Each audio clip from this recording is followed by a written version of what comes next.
Hey guys, it's C4-55. Welcome back to another Beyblade X unboxing and review. Today we're going to be checking out the first of the CX starter packs from Wave 7 of Hasbro, that being Reaper Rhino. Now going over the packaging quickly, as you can see the packaging is pretty much the same as the other CX starter packs we've gotten in the past, just no letter rip tab on the front anymore, and just some slight differences here and there. Then flipping onto the back of the box, it just goes over everything that we get in this starter pack. So of course we have the Reaper Rhino blade, which consists of the Rhino lock chip, and we also have the Reaper primary blade, which has rapid smashing strikes, and the Charge auxiliary blade, which has internal center of gravity. Ratchet is C4-55, and then we have the dot bit. So let's open this up.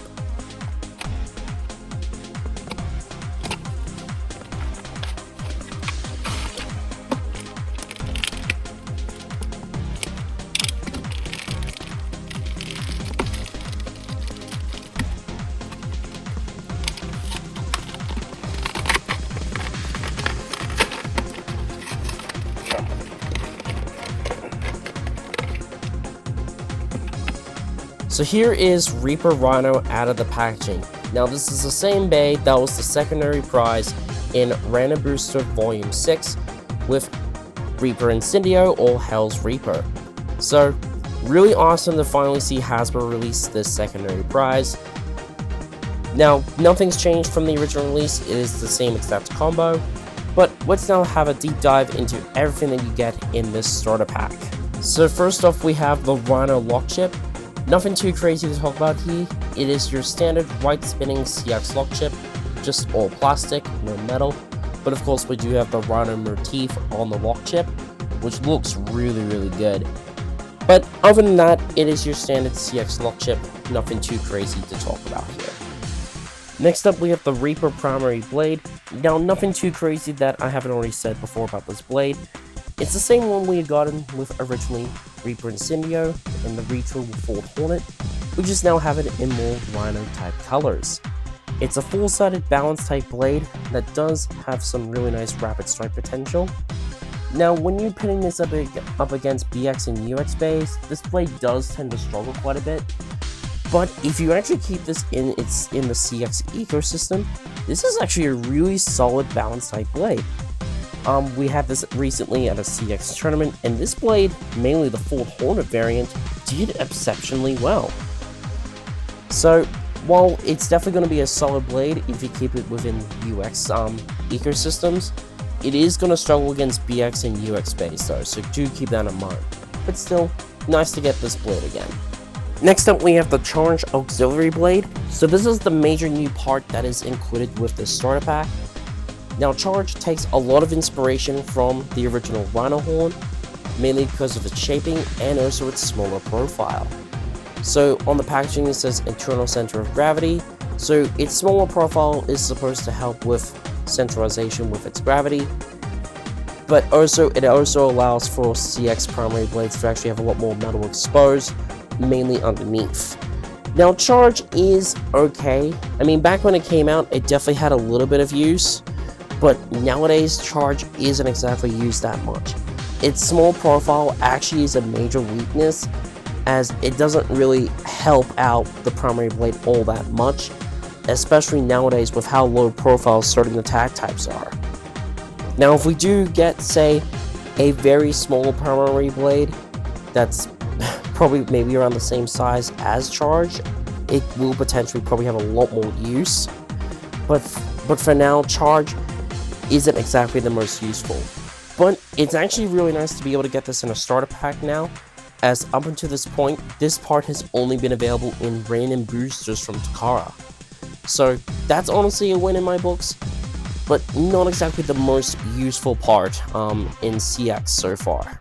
Next up we have the C4-55 Ratchet. Nothing too crazy that I haven't already talked about with this Ratchet before. 4 attrition points at the 55 height. Now back when Reaper Rhino first came out by Takara, this was still a relatively new part. Nowadays with Hasbro releasing this now, there's been quite a few releases of this Ratchet, so nothing too crazy though.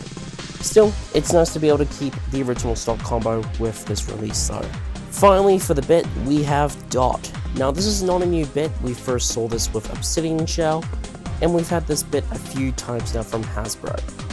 But still, really nice to be able to get this in a starter pack now, and the color matching with the original Spike bit is really cool. It's not the best defense type bit on the market right now, but it does have its uses with certain stamina types, which is pretty cool.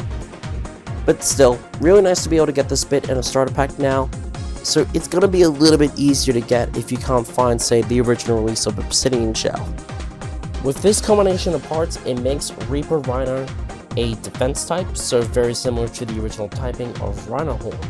But let's now get all the parts up to the scale and see how much they all weigh. Reaper Rhino, let's see how much all these parts weigh. So the Dot bit, that weighs 1.98 grams, that's about the average for a standard bit. 455, that weighs 4.79 grams. The Charge Auxiliary Blade, this weighs 4.99 grams. And the Rhino Log Chip weighs 1.74 grams. That's a little above the average for a CX Log Chip. Now for the Reaper Primary Blade, this one weighs 28.97. That's around the same ballpark as other Reaper blades out of the market right now. Some have been weighing a little bit more, but not by much. So let's put the blade together. So the Charge Assist Blade. Get this lined up. Come on. There we go, please. And then the Log Chip. So there's the full blade. So altogether, Reaper Rhino weighs 35.60 grams. That's about right for these combination of parts. It's not the best weight for at least a CX bay, but it's definitely not the worst you can come up with. So let's put the whole bay together. So 455 and Dot. So that's the full combo. I do like how they matched up all the colors to make it look like the original Rhino Horn. So altogether, Reaper Rhino weighs 42.39 grams. So let's get him out onto the stadium and do some test spins and some test battles. Alright, test spin time with Reaper Rhino. So the performance for this should be, it'll be similar to Reaper and Ford Hornet, but with it being on Dot, it's going to be a bit more centralized. Yeah, it's moving around a bit. Dot's not really the most aggressive bit out there. But it is staying relatively stable. But honestly, the combo's not that great. Even if you're keeping it within CX's ecosystem, I would honestly suggest you would use a different combo besides 455 and Dot, but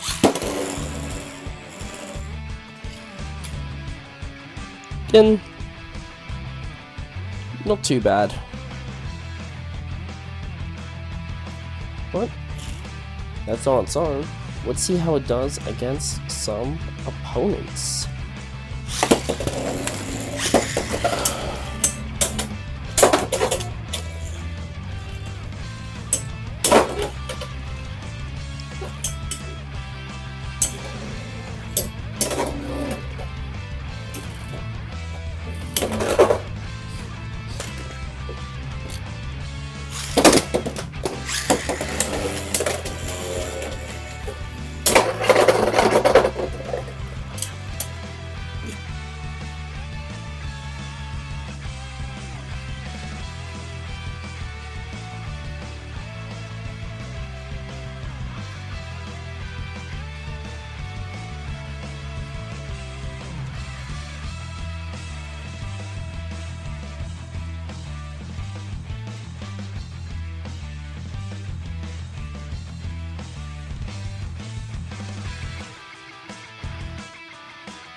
So that's it for my look at Reaper Rhino. I mean, I'm pretty happy with this release overall. I mean, there are some decent parts here. I mean, the Reaper primary blade is pretty useful right now in CX tournaments. C4-55 is a pretty decent ratchet, though it's a little bit outclassed right now. And Dot is okay. Charge, at least when it first came out, it was a decent auxiliary blade. Nowadays, it doesn't really get that used that much because it doesn't really help that much. But even still, it's a pretty decent release. But the timing of this release, though, is probably going to be the thing that is going to break this bay. Considering that Reaper Incendio and its retool Ford Hornet were released in waves 5 and 6, and this is part of wave 7, I do feel like this bay is going to shelf form a little bit, just mainly because of the Reaper primary blade. Now, if this was released in wave 6 and instead of Ford Hornet, I think that wouldn't be a problem. But pushing this back to wave 7, I feel like it is going to hurt this release. Now, I do feel like this is still going to appeal to a lot of people that do not have charge or really wanted this from the random booster. That is definitely going to be its strong point. But it's definitely a case of it should have released sooner, not later. But even still, I'm actually pretty happy that this release is finally here from Hasbro. And hopefully we will see Whale Flame as well at some point. So my final thoughts on Reaper Rhino is a little bit mixed. I do feel like this bay should have been released in wave 6 instead of wave 7. But on the other hand, it's really awesome to finally be able to get the secondary prize bay from Hasbro as a starter, plus easy access to charge if you've been really wanting that part. So this is definitely going to be appealing to some, not to everyone, but even still, it's a pretty awesome CX release from Hasbro, and I do recommend picking it up if you have not picked up this bay yet. Anyways, thank you guys so much for watching this review. Stay tuned for more Beyblade X videos in the future. Until then, I'll see you all in the next video.